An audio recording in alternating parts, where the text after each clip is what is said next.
بسم الله الرحمن الرحيم. هل أتاك حديث الغاشية؟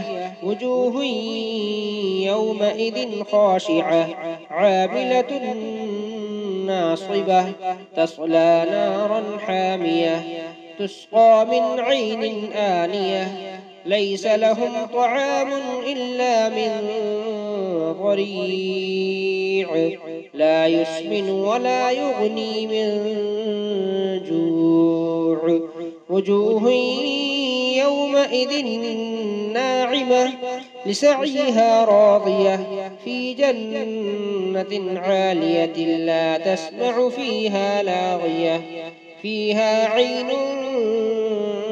جارية فيها سرر مرفوعة وأكواب موضوعة ونمارق مصفوفة وزرابي مبثوثة أفلا ينظرون إلى الإبل كيف خلقت وإلى السماء